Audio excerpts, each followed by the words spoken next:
Merci, on va prier pour la parole de Dieu. Est-ce qu'on peut se lever là où on est? Elohim, Dieu des esprits, nous te rendons grâce, toi le grand Dieu. Toi qui nous a gardés, qui nous a protégés pour qu'en ce jour nous venions partager la parole au milieu de tes enfants réunis. À toi notre gratitude. Et permets-nous, Yahweh Shaddai, de t'adorer par les Écritures. Donne-toi gloire de tout ce qui sera dit en ces lieux. Au nom de Jésus-Christ. Amen. On peut directement lire avant de se rasseoir. On va lire d'abord. Josué chapitre 19. Josué 19. Josué chapitre 19. Je vais lire Je vais prendre deux versets. On lit d'abord le premier verset. Nous lisons au nom de Jésus. La seconde part échut par le sort à Siméon, à la tribu des fils de Siméon, selon leur famille. Leur héritage était au milieu de l'héritage des fils de Juda. On va lire le verset 9e. L'héritage des fils de Siméon fut pris sur la portion des fils de Juda, car la portion des fils de Juda était trop grande pour eux. Et c'est au milieu de leur héritage que les fils de Siméon reçurent les leurs. Parole d'Adonai, nous pouvons nous rasseoir. Est-ce qu'on peut acclamer pour la parole de Dieu? Est-ce qu'on peut acclamer pour les voix pour la gloire de Dieu? Amen. Que le Seigneur vous bénisse. Non, j'ai dit à quelqu'un d'être béni par le Seigneur. Amen. Alléluia. Amen. Voilà, à l'Éternel nous rendons grâce. Lui le maître des temps et des circonstances. Ce n'est pas que nous avions couru que nous puissions avoir la vie. Ce n'est pas parce qu'on a prié, mais on est simplement bénéficiaire de la grâce, et en vertu de laquelle grâce nous sommes en train de parler. C'est pourquoi nous commençons par rendre grâce à celui qui nous a donné ce souffle et à lui toute notre reconnaissance. Je bénis le docteur Guy Mboyo. Quelqu'un m'avait dit quand il voit des jeunes, il dit direction générale de migration. Alléluia. Amen. Je bénis le docteur Guy Mboyo que moi j'appelle affectueusement le voyant. Amen. Amen. Il dit on voit avec les yeux. Vraiment que le Seigneur bénisse son serviteur pour cette énième invitation au cours d'une activité organisée par lui. Nous lui serons reconnaissants. Et chaque fois que je le vois celui qui nous a mis en contact. Le prophète Nathan qui est, je crois, actuellement à Point Noir. Et j'ai toujours dit que ce n'était pas une mauvaise rencontre que le Seigneur nous avait permis. Je ne regretterai jamais de l'avoir rencontré. Alléluia. Comment que le Seigneur bénisse son serviteur. Parmi la multitude des hommes de Dieu qui connaît vraiment, il nous a alignés avec beaucoup de sincérité. Que Dieu vous bénisse, mon docteur. Et je bénis mes prédécesseurs, ceux qui sont venus avant moi. Ils ont posé des fondements immuables pour que nous puissions venir faire l'œuvre dans la facilité. Je bénis celui qui est venu hier, le docteur Calvin. Je crois qu'il me suivra certainement, que le Seigneur bénisse le travail qu'il a fait. Et je bénis ceux qui viendront après nous pour la continuité de cette œuvre. Et à votre qualité, serviteur, servant de Dieu qui est ici, que Dieu vous bénisse. Je disais que Dieu vous bénisse. Voilà, pendant quelques temps, nous allons nous exhorter par la parole de Dieu. En adorant le Seigneur, bien sûr. Parce que nous ne prêchons pas, nous l'adorons par les Écritures. Alléluia. C'est une manière pour nous de lui rendre un culte. Alors, on m'a dit de parler sur Simeon dans Juda. Un homme dans un homme. Alléluia. Alors, voyons un peu l'origine de ces enfants rapidement, parce que cela a été déjà dit, je crois. Il y a un Ruben qui est né comme premier fils. Et après ce Ruben, il y a ce Simeon. Après ce Simeon, il y a ce Lévi. Après ce Lévi, il y aura ce Juda. Alléluia. Ce Juda, on nous dit, en lui, on doit retrouver celui qui est le désiré. Simeon en Juda. Mais lorsque nous parcourons les Écritures, vous comprenez que Simeon n'est pas seulement attaché à Juda. Parce que les attachements sont liés aux circonstances. Simeon est aussi lié à Lévi. Mais cela est lié aussi à une circonstance. Et chaque circonstance définit une œuvre. Alléluia. Et c'est en fonction de la circonstance qu'une œuvre est en train d'être accomplie. Et cela crée un positionnement par rapport à Simeon. Je l'ai dit autrement. Simeon ne s'attache pas à n'importe qui pour n'importe quoi. Je l'ai dit encore bien, il ne s'attache pas par hasard. On le voit quelque part par rapport à un travail. Parce que vous le voyez par exemple avec Lévi, il assure l'œuvre de la défense. Défendre leur sœur face aux attaques de Sichem. Donc c'est l'œuvre de la délivrance qu'il a accompli là-bas. Délivre en défendant sa sœur. Cette œuvre-là, il a besoin de Lévi. Mais la même personne, il s'attache aussi à Juda. Là aussi, il y a une dimension de la délivrance. Mais la délivrance ici change de couleur. Parce qu'avec Lévi, il s'attache pour délivrer une personne. Avec Juda, il s'attache pour délivrer l'héritage. Très bien. C'est très différent. Alléluia. Si on est en train d'enseigner, amen. On doit être très clair et précis. Donc l'attachement, c'est toujours la délivrance. Mais dans un premier temps, je l'ai dit autrement, je combats aux côtés de Lévi. Je m'attache à Lévi juste pour délivrer notre sœur. Mais je m'attache à Juda pas pour délivrer une personne, pour délivrer les biens. Simeon, comme il a la dimension de Simeon. Alléluia. Que le Seigneur bénisse. Amen. Je disais dans Abraham, là, il y a déjà une dimension de Simeon qui était en train de fonctionner. C'est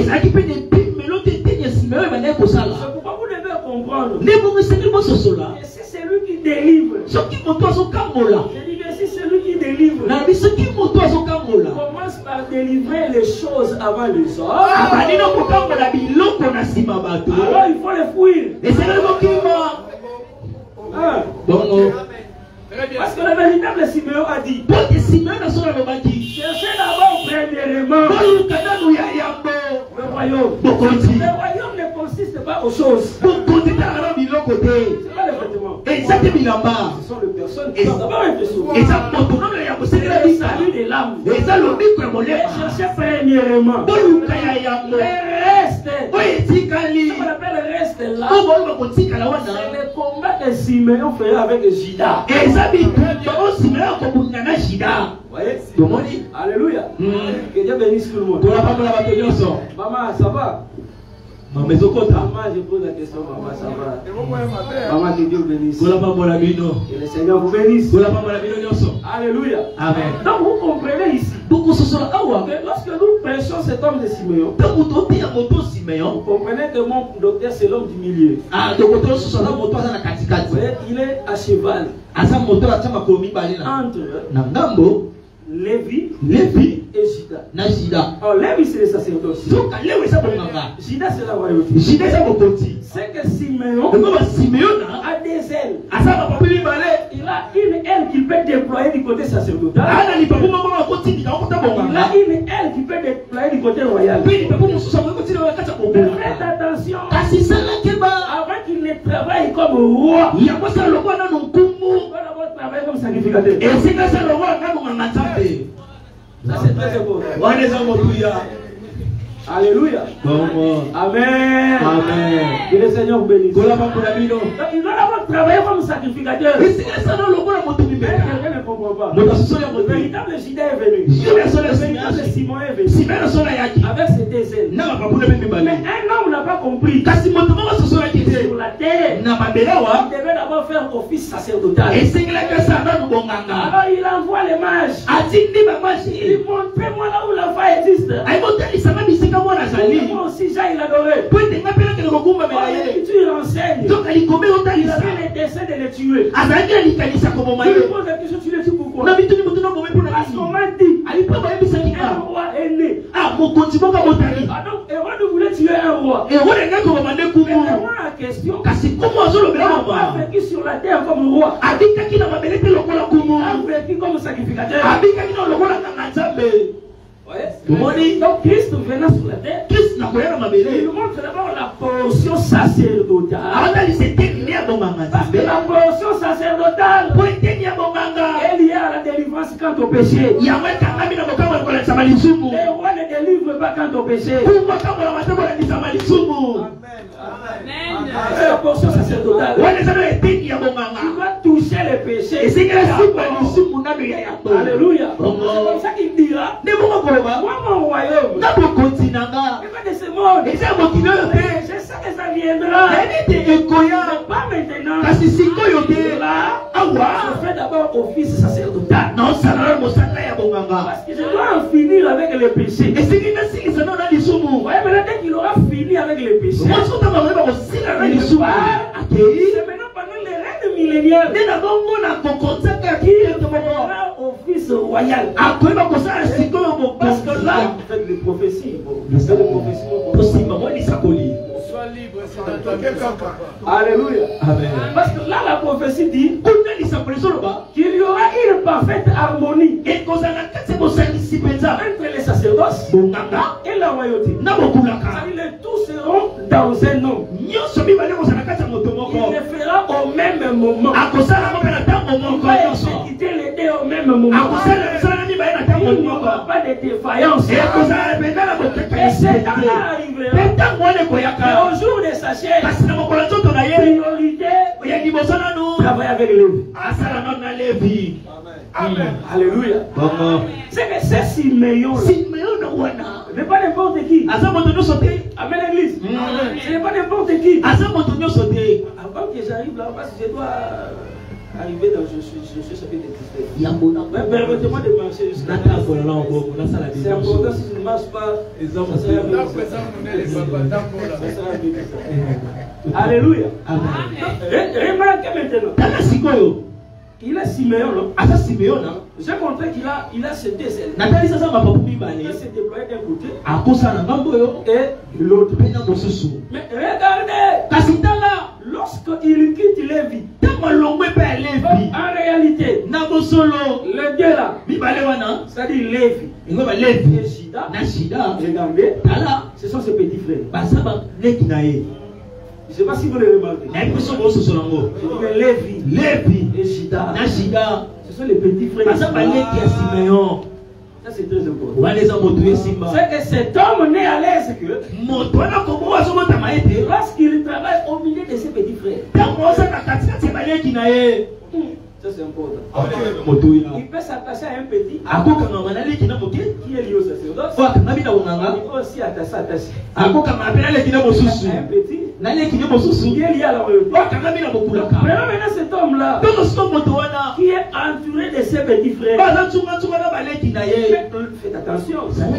Nous disons que c'est un grand frère. Quant à la généalogie, quant à la généalogie, c'est un grand frère. Mais il faut faire très attention. Ça c'est la généalogie. Parce que la généalogie peut te fixer grand frère. Dans la faisabilité, le petit frère peut te précéder. Mais quelqu'un ne comprend pas. Aaron était grand frère de Moïse. Ça c'est dans la généalogie.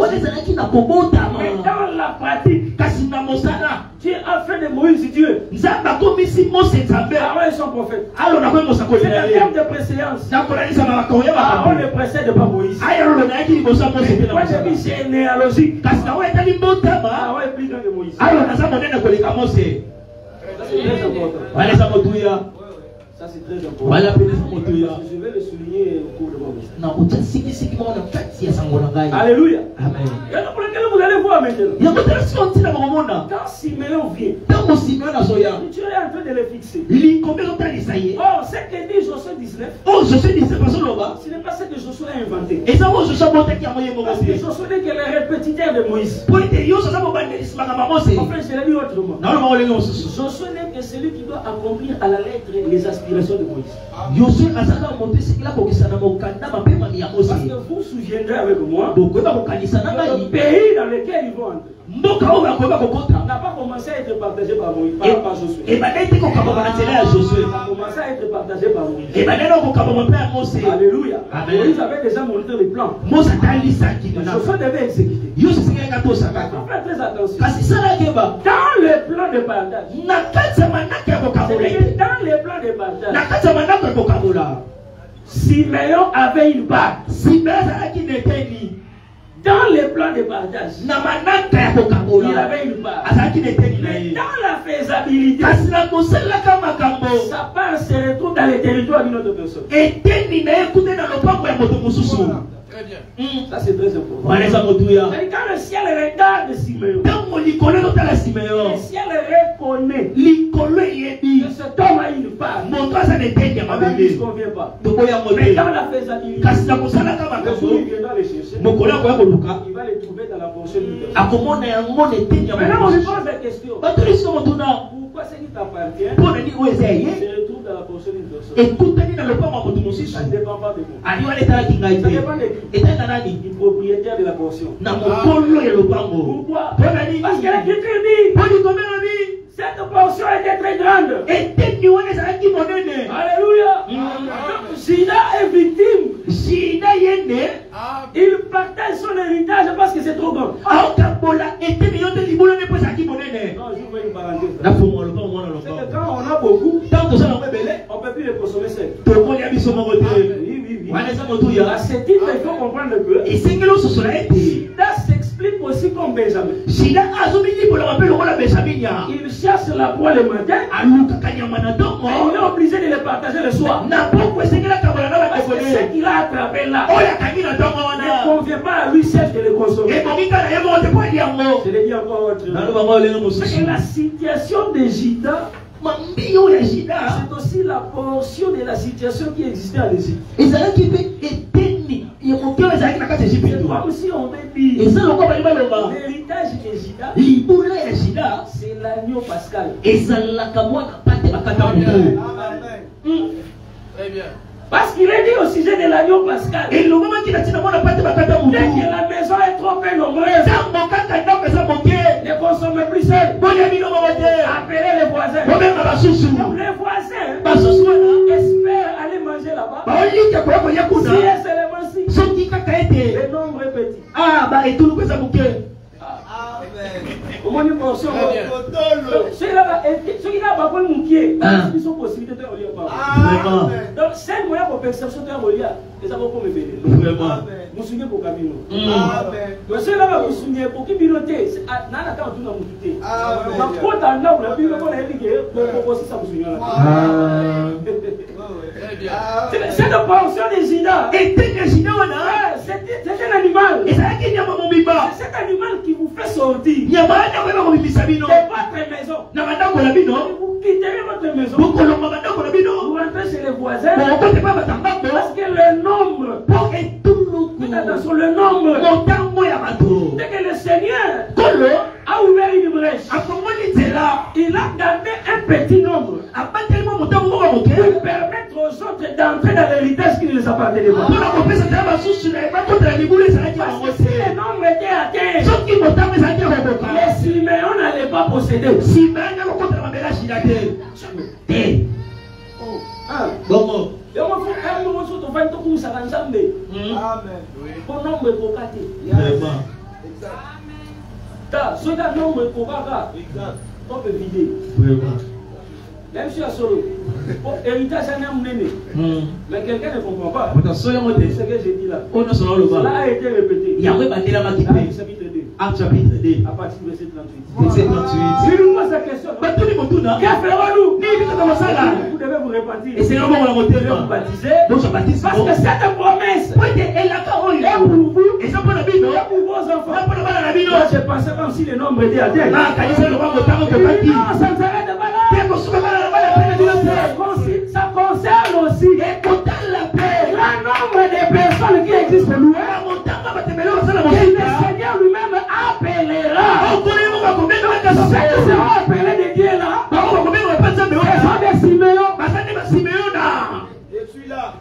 Amen. Pourquoi Dieu les appellera? Parce que la promesse qui vous appartient est trop grande pour vous.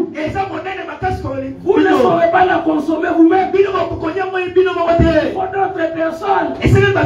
Mais quelqu'un ne le comprend pas. Celui qui a cherché les poissons, c'était Pierre. Quand les filets ont voulu se rompre, les gens sont venus l'aider. Parce que la portion était grande. Ceux qui pensent que vous il faut vraiment. C'est les saluts qui entraient dans la maison de Abraham ne pouvaient pas supporter ça.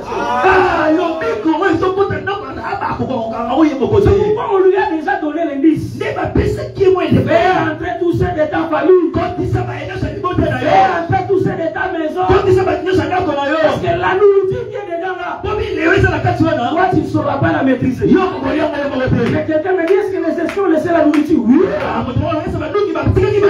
Vous devez consommer. Et ses frères aussi en même temps. Quelle est cette nourriture? Nous partons. Nous reviendrons pour la destruction. Ils sont partis. Ils ont laissé la parole. Et cette parole, la nourriture les Arabes devaient consommer. Seulement elle. Mais aussi sa famille. La grandeur de cette nourriture. Une maison ne peut la consommer seule. Bon. Et là, l'église est si ça, il va ça, mais on n'a pas vraiment. Oh, les tigres, ça la communauté n'a plus son mot. Soit la communauté n'a plus son mot, c'est au courant tout tigre. Vraiment. Toi, tu es sous ta bande. Amen. Bon. Alléluia. Amen. Donc, ceux qui ont un niveau toté, on va trouver à l'Ibanda, banda catholique, pas contre. C'est que ton niveau pété, vous souvenez les guillemets. Vraiment. Amen. Ton niveau pété, portion, on va plus son mot. Alléluia. Amen. Pour ceux qui ont coca biso, ne proposez vida car la toka la Bible. Comment? Tout le monde est en train de faire comme on est ici là, pour qu'il va mal, on va éviter de faire pour ça sur nous. Mais tant que nous tenons la Bible, nous prêchons. Tant que nous sommes bien picotés, nous devons comprendre. Et cette portion, elle est plus grande. Elle est plus grande. C'est pourquoi toi aussi, en tant que Siméon, tu dois comprendre. Là où la portion existe, c'est là où il faut aller. On me dit, Simeon Azali intelligent. Alléluia. Amen. J'ai dit, il est très intelligent. C'est la première dimension. La grandeur de la portion. C'est l'élément qui fait que Simeon est hérité dans la portion qui devient pas. Mais il faut lui poser la question. Ça, c'est ce qui est écrit. C'est ce qui est dit. Mais en pratique, tu n'entres pas comme ça.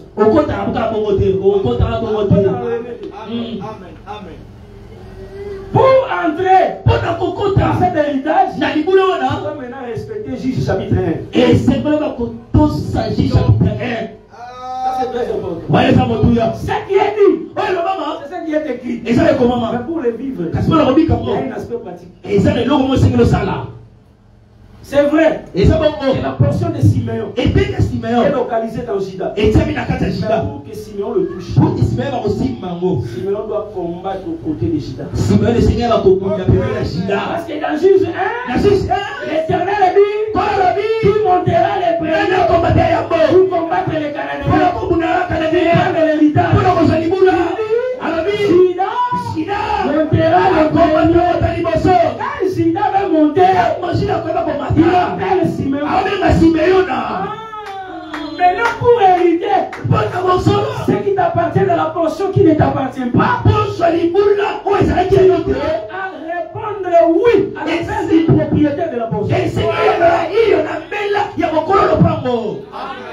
Voilà. Amen. Vous connaissez sur la Benio. Limo. Ok. Quand tu as la mystique, au fond de là, vous se retrouver la portion bas. Maintenant, il faut qu'on ait portion ça. Juda dit à Simeon son frère, monte avec moi. On n'a pas qui m'a aidé. Lui s'arrête là. Lui il a déjà dit. Maintenant c'est à toi. Mon docteur, beaucoup de gens n'hériteront pas de la portion de Juda parce qu'ils ont évité le combat de Juda. Oh, l'Obama. Mais pose-toi. Ça, c'est la première des choses. Toutes les bénédictions de Dieu sont oui et amen en Jésus. Pour y accéder, un oui de ta part. Et c'est lui qui est le propriétaire de la portion. Pour la mission de communion. Mukolo portion, mukolo mapela zo benga yo. Oui. Mais zo espérer. Olikia. Alléluia. Amen. Expliquez-moi autrement. Donc, c'est en Christ. Et ça, c'est le véritable Jésus. C'est en Jésus. Jésus peut dire à la radio. Avec le pose au mot. Il faut qu'il m'appelle là. Tu comprends maintenant? Il appelle. Toi, tu ne réponds pas. Donc, ta préférence d'aller oui. La préférence d'aller courir. Aller escroc. Marque l'église. Vraiment. Ça me la paix. Vraiment. Vraiment. Bon moté. Ça va pas monter. Bon moté. Ça va pas monter. Bon moté. C'est une procédure. Et ça, la première étape était et oui de ta part. Parce que lui, il a fait déjà l'appel. Pour les libérer. Mais quelqu'un ne comprend pas. Le véritable Simeon. Le véritable Juda. Ce n'est pas vous qui m'avez choisi. Vous êtes tous choisis. Vous aussi appelé. C'est à vous de dire oui. Amen. Alléluia. Or, cet appel explique aussi la repentance. C'est accepter de faire du combat de Juda ton combat. Alléluia. C'est pourquoi le Seigneur Jésus, le véritable Juda, mon docteur, il n'a pas laissé à tout le monde d'avoir accès à sa gloire. Il a promis à ses disciples, à ses apôtres. Vous aussi, vous aurez des trônes. Oui. qu'est-ce qui fait qu'ils auront des trônes? Il les a dit. Est-ce que vous êtes prêts à boire la coupe que je boirai? Est-ce que vous êtes prêts à souffrir la souffrance que je vais souffrir? Oui, nous sommes prêts. C'est que c'est un appel qu'il a lancé. Et ils ont répondu oui. Parce qu'ils ont dit oui. Ils souffrent avec Christ aujourd'hui. Ils ont souffert avec lui hier. Mais aussi important, c'est sa manifestation glorieuse. Et aussi soit glorifié. La Bible déclare, parce que nous avons souffert avec lui, nous régnerons aussi avec lui. La portion ne t'appartient pas. L'héritage a une propriété. Mais c'est à toi d'accepter l'appel du propriétaire. C'est automatique. Évangile va dire sur la photo, la phrase ou la rélecture. Photo va dire autant là. Autant là, n'a pas piété. Autant là, tiens, vraiment. C'est-à-dire, il faut comprendre. Vraiment. Tu comprends ma bébé. Vraiment. Alléluia. Amen. Il y a deux choses à comprendre. Moi, je vais dire à Bissou Nakala, d'ailleurs, moi, je suis côté l'église, au moment où il y a l'église. Moi, je suis au côté l'église, comme Sika, tout change. Or, c'est au milieu de cette église là qu'il y a des envoûtements, il y a des sorciers, il y a des escrocs, mais on a escrocs, escrocs, escrocs, mais cravate, on a Ndoumba, mais en foulard, normal. Le problème n'est pas d'être là. Le problème d'être agréé par celui qui réunit tout le monde. Celui qui réunit tout le monde ne t'agrée pas, malgré ta présence, c'est zéro. Alléluia. Donc regardez ici. C'était ça à ce niveau pour te dire.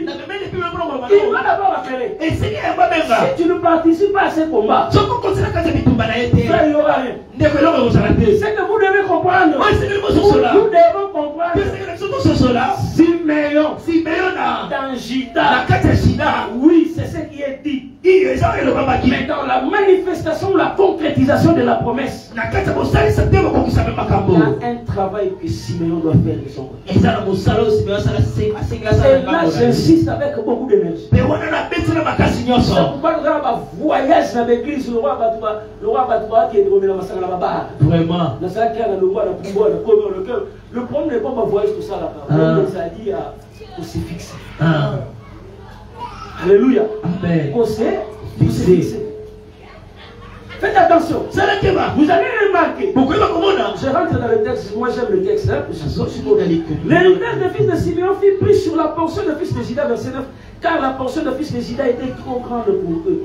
Et c'est au milieu de leur héritage que le fils de Siméon reçurent le leur. C'est-à-dire dans ce qui appartenait à Jida. On vient, on regarde, on prélève. On dit ce qu'on a prélevé ici. On vous donne. Vous qui? Fils de Siméon. Faites attention. Pourquoi le Seigneur le fait ainsi? Pour briser l'orgueil de Siméon. Briser l'orgueil de Siméon. Et où il cherchera à s'enorgueillir, on lui rappellera. Et ces choses ne t'appartiennent pas. Un vrai enfant de Dieu ne peut pas s'enorgueillir. Ne peut pas manifester l'orgueil sur des choses qui ne lui appartiennent pas. Si j'explique encore un peu, ce qu'on appelle la portion de Jida, c'est aussi ce qui appartenait à Israël. C'est aussi ce qui appartenait à Israël. Et là, nous qui étions des Siméons, étrangers aux promesses, étrangers aux alliances, sans Dieu dans les morts, le Seigneur nous a pris et nous a introduits. Et là, il dit ceci: parce que je vous ai pris comme des oliviers sauvages, je vous ai greffé. Vous ne pouvez pas vous enorgueillir. Alléluia. Et nous, on va pensionner en Golou.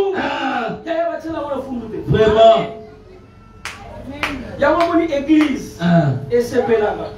L'église est dans l'orgueil. Vraiment. Là pourquoi? Oui, pour Parce que tout ce que nous avons. Oh, nous sommes besoin de la portion. Amen. Vous savez, toutes les promesses que nous regardons dans la Bible, Dieu l'a fait à un homme. Abraham. Et ces promesses devaient marcher à terme de sa postérité. Maintenant, comment se fait-il que nous puissions bénéficier de ces promesses? Par quel mécanisme? Alléluia. Amen. C'est que dans ces promesses-là, nous n'avons pas sujet à nous enorgueillir. Il y a même un évangile orgueil comme en réalité. Vraiment. Pour la vie de peut-être la minute, ceux qui tu es dans ma salle, mon loup, et un jour, tu es dans la maison. Vraiment. Ah oui. Un jour, tu es dans ma salle, vraiment. Un jour, tu es dans ma salle, vraiment. Mais voici dans la salle. Alléluia. Amen. Na kwa on apporte la nzilani. Sacerdoce c'est là qui a monté na famille. Si on a okota kuyeba na ndenge nini? Vraiment. Portion les a ngate. Na utalibanda. Alléluia. Amen. Mais par quel mécanisme? Je me suis retrouvé. Parce que j'ai entendu la voix. Propriétaire de la chose. Le jour où il m'a appelé, j'ai dit oui. J'accepte de te suivre, de porter la croix, de combattre avec Dieu. Pourquoi aujourd'hui nous fiers d'être bénéficiaires, participants de toutes les bénédictions de Dieu en bas. Voilà pourquoi il a fait de nous héritiers de Christ. Nous héritons avec lui, alors que l'héritage ne nous appartenait pas. C'est parce qu'on a accepté de répondre oui. Il y a de la IO à sa voix. Alléluia. Et par ce message, par cette brèche, je te signale déjà, toi qui n'as pas encore accepté le Seigneur, tu dois l'accepter. C'est la seule fois pour toi, Simeon, d'hériter dans la terre de Juda. Quand il t'appelle, dis oui. Alléluia. Parce que sur la terre, on peut être aîné. Mais s'il a fait grâce au petit frère, Ali du doigt derrière lui. C'est pour ton salut. Il y a des gens qui ont compris cela. Un grand frère a compris. Ton salut ne dépend pas de moi. Ça dépend de mon petit frère. Et le jour où il a vu le petit frère, il a dit qu'il croit ce que j'ai diminué. Alléluia. Parce que Jean-Baptiste a compris. Quand à la chair, je suis aîné. Et quant au mystère de l'éternité, au mystère de la piété, cet homme m'a précédé.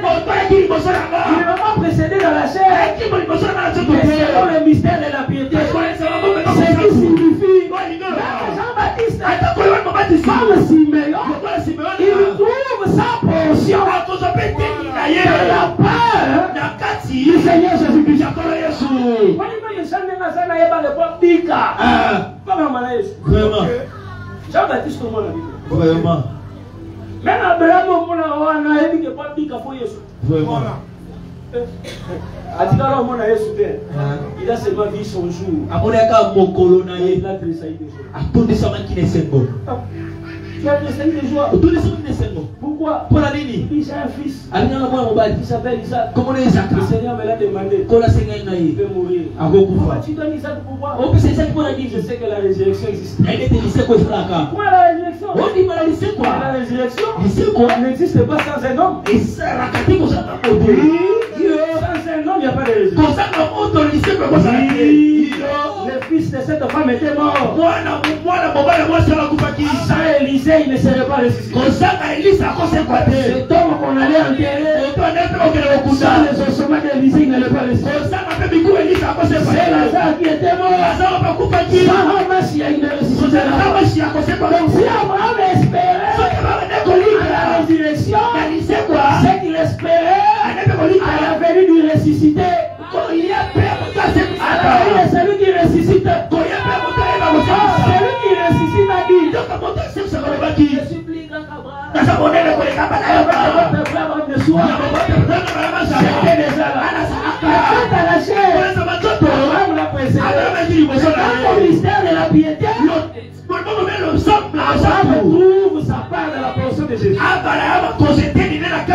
Il est comme Moïse. Il est comme Moïse. Il est petit frère. Aaron trouvera sa part.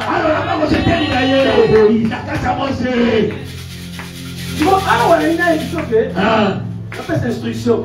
Et là, sur les camarades, Vraiment. Alléluia. Amen. Comme ils sont facteur à Zélongwe. Et comme ils sont facteur potentiel spirituel que Dieu a doté dans l'homme. D'ailleurs, moi, je vais commencer à la position méchante. Donc, moi, je suis le plus grand. Est dominé par les plus petits. Parce qu'en réalité, Adam ou Kolomo côté, ça je te signale. Adam ou Kolomo côté, Jacob a bossé là bas effacé comme ils ont la générosité le roi moi il bosse. Italie. On dit qu'on pour les dieux. Vraiment. Mais seulement dans la pratique.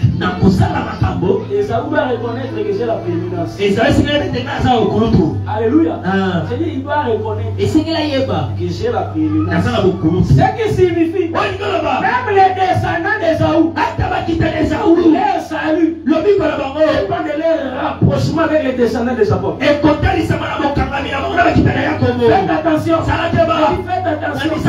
C'est pourquoi vous verrez.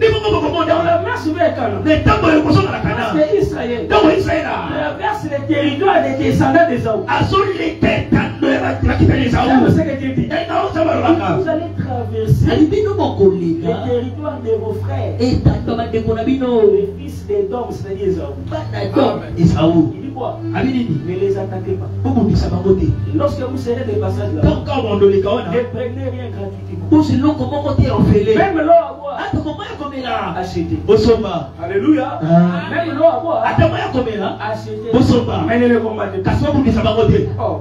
Donc même au ciel, le Seigneur reconnaît que Ésaü et le frère de Jacob. Ça c'est oui, et c'est amen. Mais le plus important, c'est que le Seigneur veut apprendre à Jacob. Tu n'as rien à apprendre chez Ésaü. Tout ce que Jacob peut avoir chez Ésaü, c'est appris d'argent. Il doit le mériter. Faites attention. Vraiment. Il y a un patron, vous allez à Jean-Baptiste. Dans les capes, Jean-Baptiste savait qu'il est grand frère a été initié par Dieu pour préparer le chemin du petit frère. Mais en préparant le chemin du petit frère, le Seigneur lui a rendu le miracle. Ça veut dire quoi? Jean-Baptiste, c'est ça le miracle que tu dois dire. Le témoignage des miracles de ton petit frère. C'est pas le jour où il a douté. Il va faire des miracles. Il a dit aux gens, allez lui dire ce que vous avez vu, ce que vous avez entendu, ce qui signifie ce qu'il reçoit comme témoignage, ce qui deviendra son enseignement dans la prison.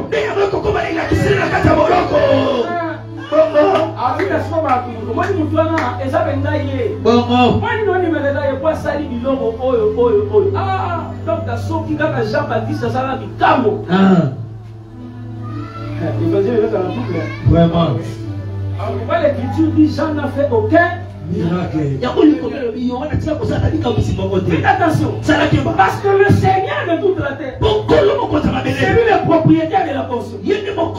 Raison pour laquelle le prédicateur, pardonnez-moi cher prédicateur, le prédicateur qui enseignerait Jean-Baptiste a donné à Jésus le Saint-Esprit. À toi c'est un criminel.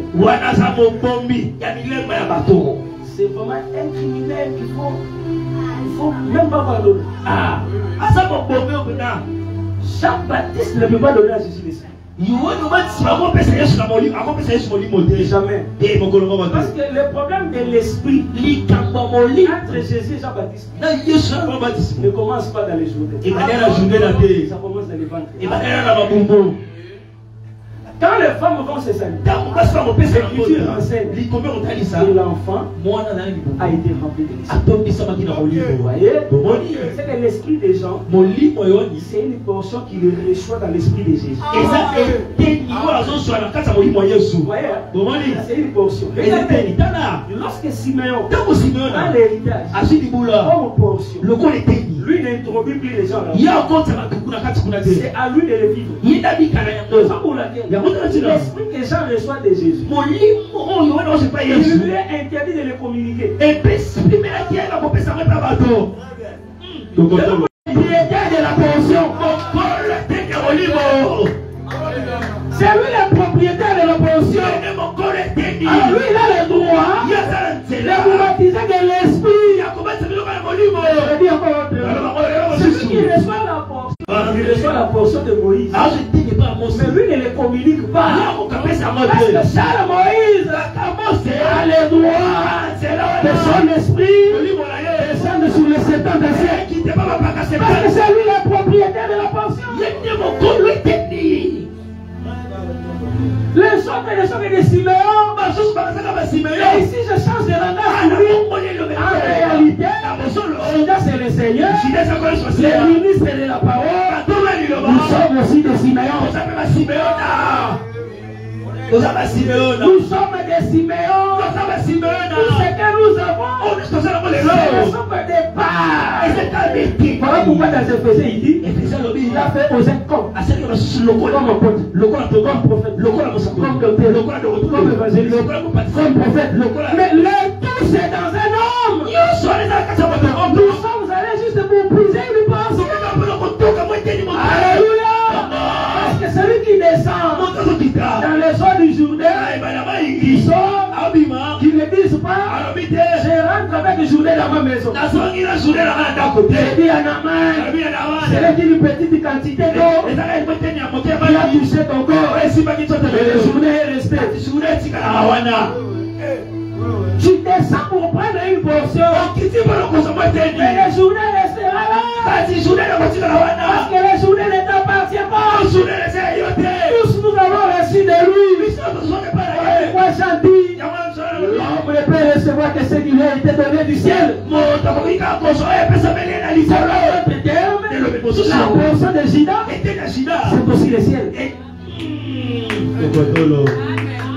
Etienne et Juda eza likolo.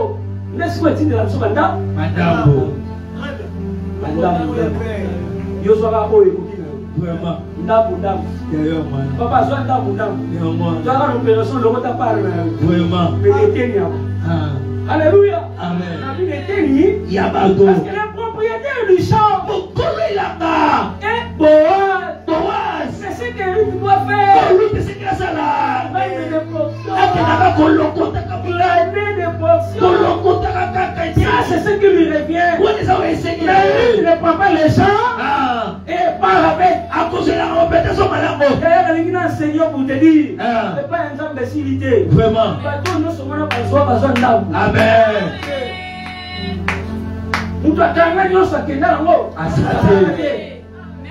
Tu dois avoir l'espoir. Et c'est nous allons dire qu'il y a un temps aussi de prendre la libération.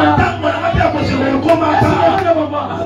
prophétie dit il a fait pleuvoir sur une terre. Et il a privé l'autre de la terre. Alléluia. C'est à chacun son tour. Tu ne le comprends pas. C'est dans l'esprit du mieux. Seigneur, je mets une toison. Je mets une toison. Un ici. Et là-bas. Fais pleuvoir. Sur la terre. Et c'est de pluie. Il tombe sur la terre. Mais quand la toison reçoit l'eau, elle passe comme si au ciel. L'eau est finie. Elle dit non.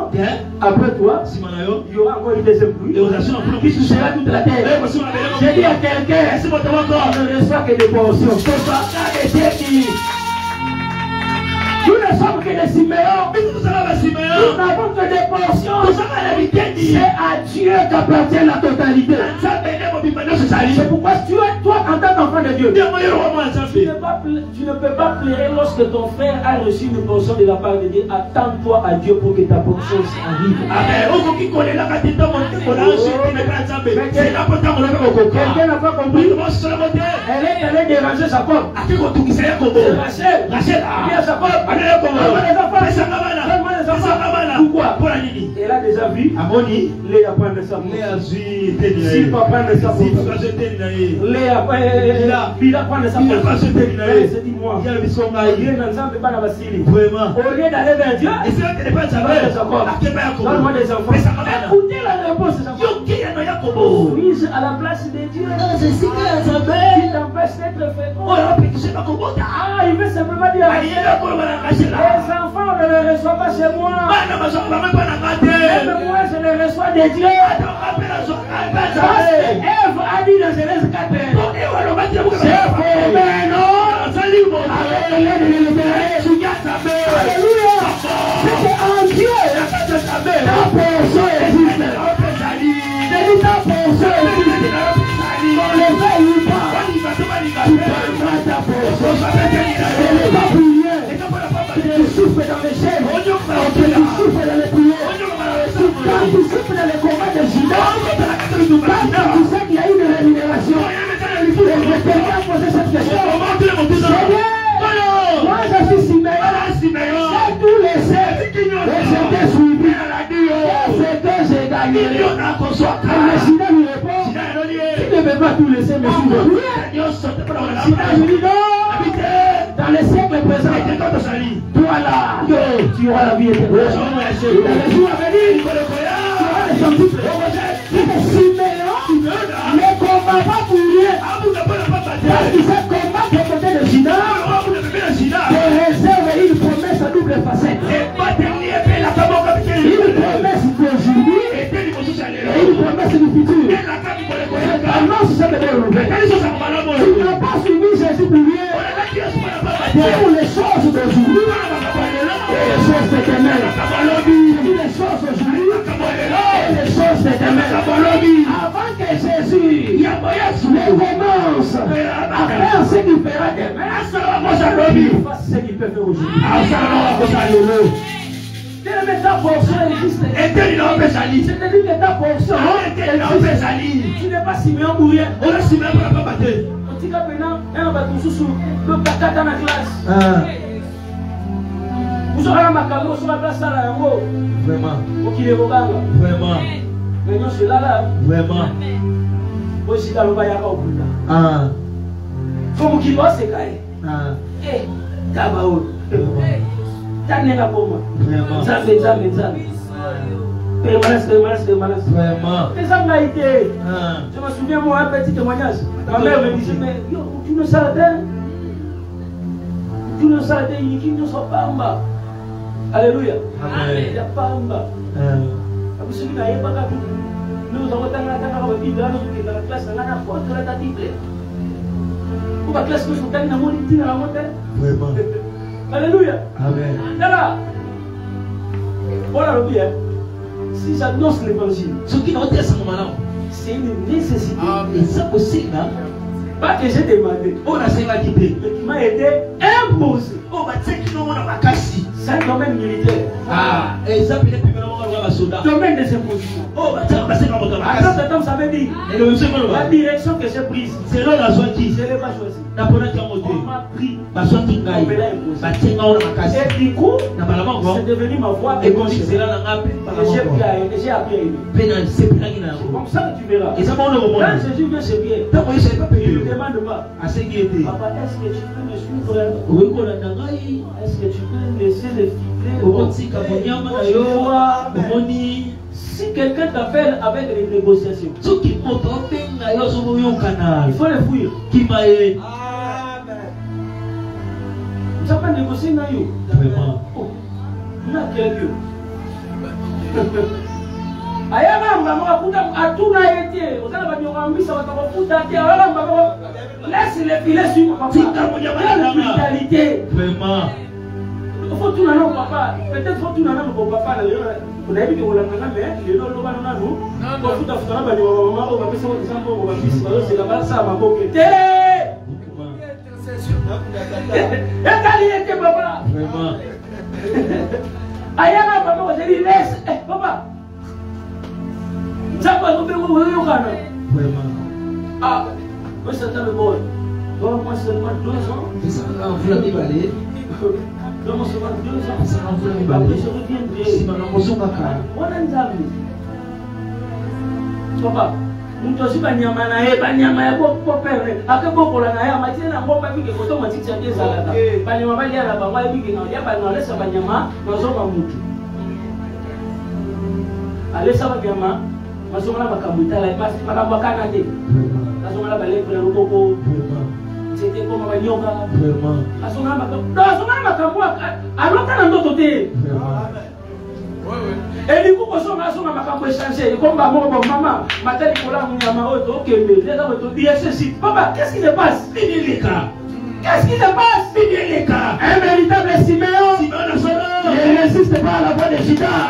Lorsque Judas lui dit,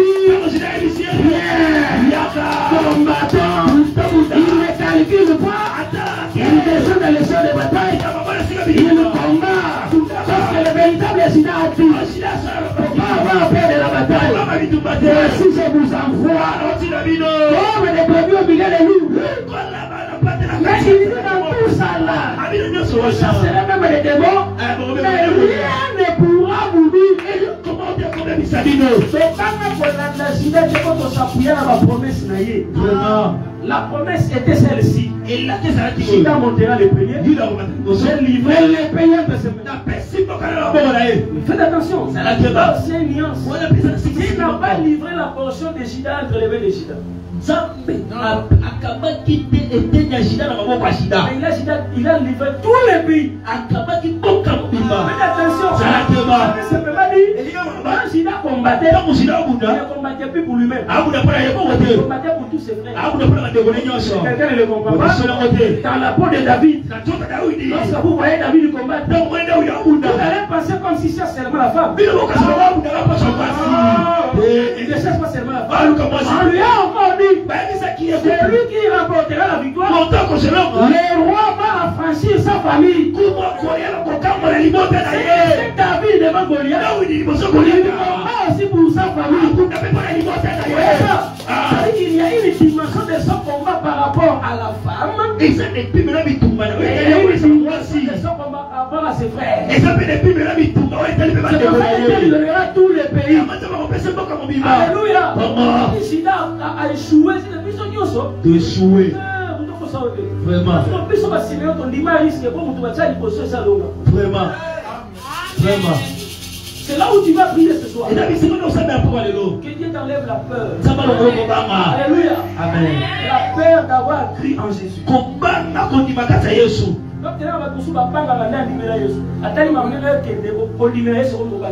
Vraiment. Est-ce que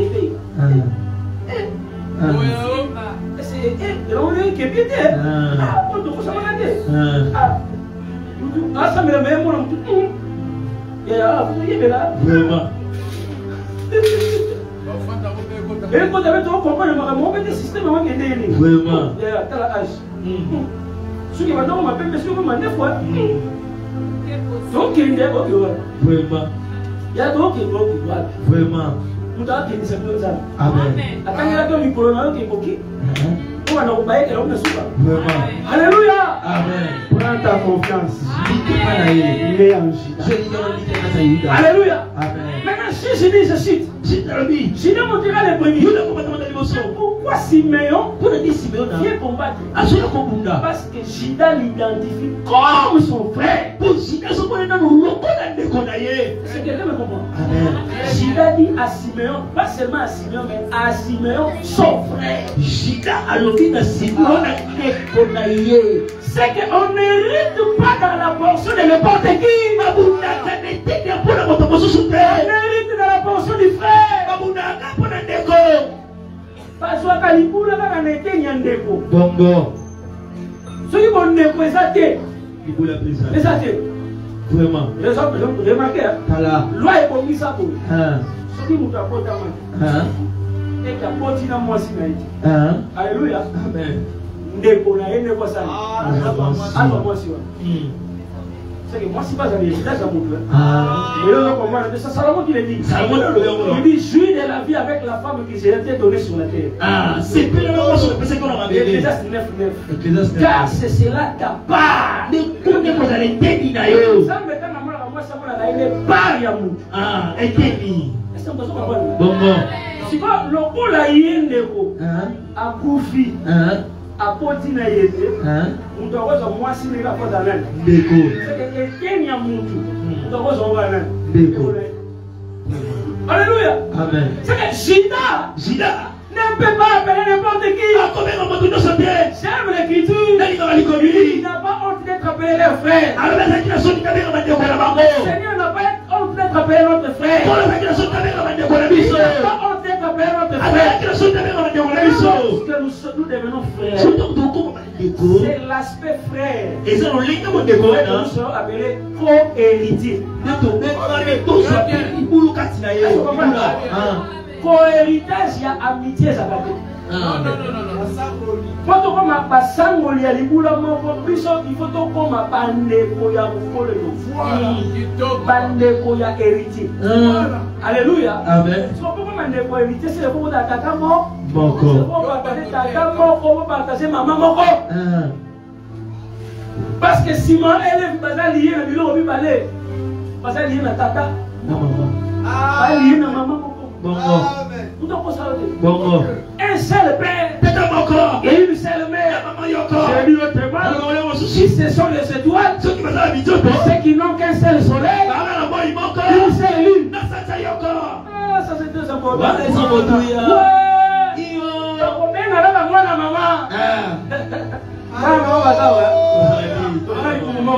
fils de ma mère. Il va le fils de ma mère.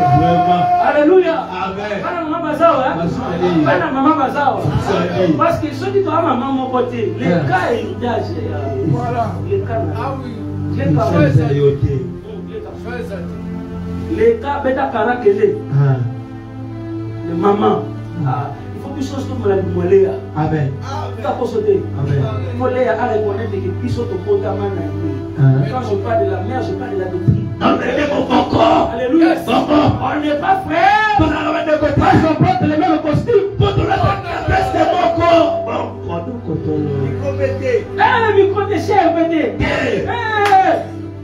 Frère, l'écuménisme est arrêté. Les frères écuméniques n'existent pas. Les frères est doctrinal. Frère, parce que la doctrine les a liés. Et cette doctrine-là, le Seigneur dit, je l'ai reçu de mon Père. Et la doctrine qu'il a reçue du Père, il a enseigné aux apôtres. Les apôtres n'ont pas créé de doctrine. Ils ont pris la même doctrine. Ils ont enseigné. Quand vous démarrez dans cet enseignement, c'est ton frère. C'est ton frère. C'est le fils de ta mère. Il avait bien pour père, l'enseignement pour mère. Lila qui se bat maman. Alléluia. Tu vois, hier, ce que comprendre que n'a pas bateau est lié, hein? Et ça dit. Amen. Yo, tu m'as poussé, hein? On va péter. Tu m'as dit que tu as mis ça de mon nom. Vraiment. Moi, les solo. Aïe. Moi, les solo.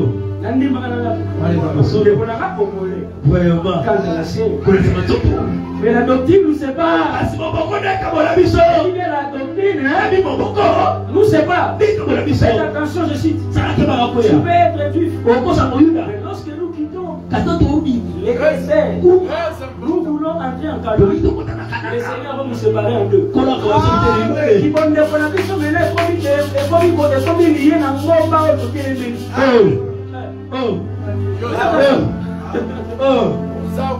C'est vrai que ton bima qui kuna. Vraiment. Comment t'avais Cana? Vraiment. Mais est-ce que t'as été bien au moment? Vraiment. Pas me souvenir que ça est bal. Pas me souvenir que ça est ici. So on demande à moi. Ils sont pas dans ici. Toi ça la mission la mission. Pas toi ici. Vraiment. Pas toi est bal. Pas ça la parole. Pas toi est bal. Parce que chaque montagne détermine le type de parole à entendre. Ceux qui sont devant Ebal vont entendre les malédictions.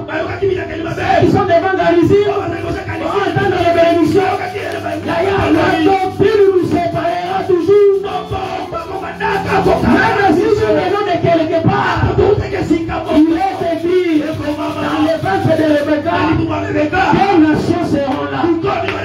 Mais ensemble. Mais il ne dit pas dans le ventre. Mais il dit deux peuples se sépareront au sortir de tes entrailles. Le problème n'est pas l'entraille. Le problème c'est à la sortie. Parce que les entrailles de Rebecca, c'est le désert. Tout le monde est ensemble. Tous les privés sont ensemble. Nous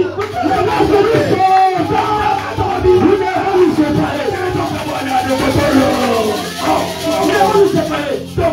Chacun doit maintenant s'aligner devant la montagne. Il détermine les paroles qu'il doit entendre. C'est dit à quelqu'un, nous n'avons pas fait les mauvais choix. Je suis régalisé. Je suis régalisé. Parce que c'est que je sais. La montagne de Baal dans le futur. La montagne de Ebal dans le futur. Nous qui avons choisi Carici, nous sommes les hommes de Juge chapitre 9. Nous sommes les juges des hommes de Juge chapitre 9. Parce que dans Juge chapitre 9, Dieu a vu Carici une montagne seule. Mais tout le monde était mort. Parce qu'Abimelech a tué tous les enfants de ses hommes. Oh, Dieu a caché un seul homme. J'ai dit un seul homme. Il s'appelait Jotam. Lorsque Dieu est fait sortir, il dit à Jotam, monte sur Carici. Monte sur Carici. C'est que tous ceux qui sont devant Carici auront pour conducteur l'homme que Dieu a caché.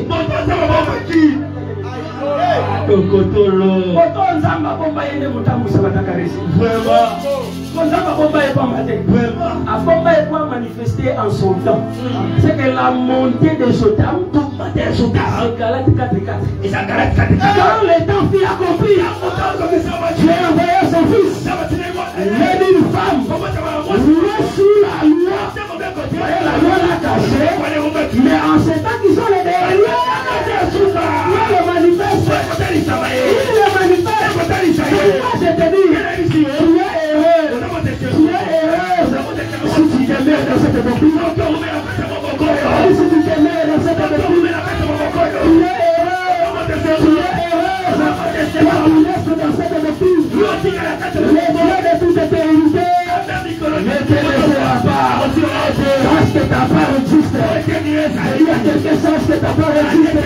Est-ce que ce soir, le Dieu de ces messages guérisse les maladies? Si tu étais malade, reçois la guérison comme ta part. Même si tu avais quelqu'un qui était malade, c'est là où il est. La guérison, je reçois la guérison. La parole l'a touché là-bas. J'ai dit tu rentreras, tu le trouveras guéri. Sa situation va changer. Si tu avais un problème d'argent, j'ai dit reçois ta portion. Car l'or et l'argent, c'est la propriété de Dieu. Tu te donnes ta portion. Reçois-le au nom de Jésus. Si tu avais des problèmes, tu nécessitais des solutions. Jésus veut te dire, tu n'as pas fait erreur. Tu es entré dans la terre de Juda. Tu es entré dans la terre de Juda. Parce que dans la terre de Juda, ta solution existe. J'ai dit ta solution existe.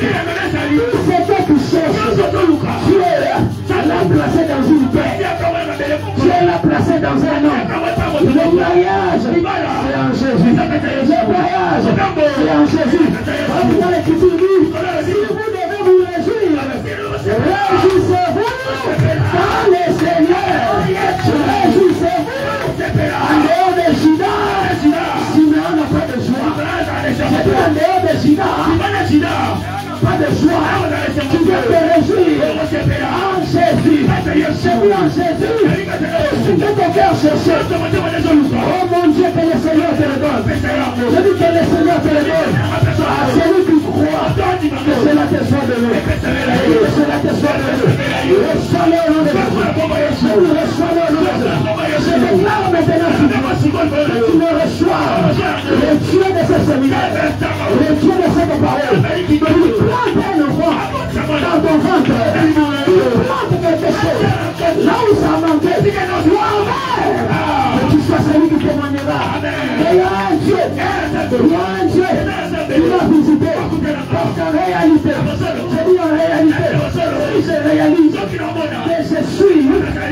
la Moabite. Mon problème, ce n'est pas moi. Je dois reconnaître que tout ce que je cherche se cache dans Naomi. Se cache dans Naomi. C'est à moi de comprendre que Naomi, c'est elle qui est Juda. Moi, je ne suis que Siméon. M'attacher à Juda, m'attacher à Ruth, c'est pour mon avantage.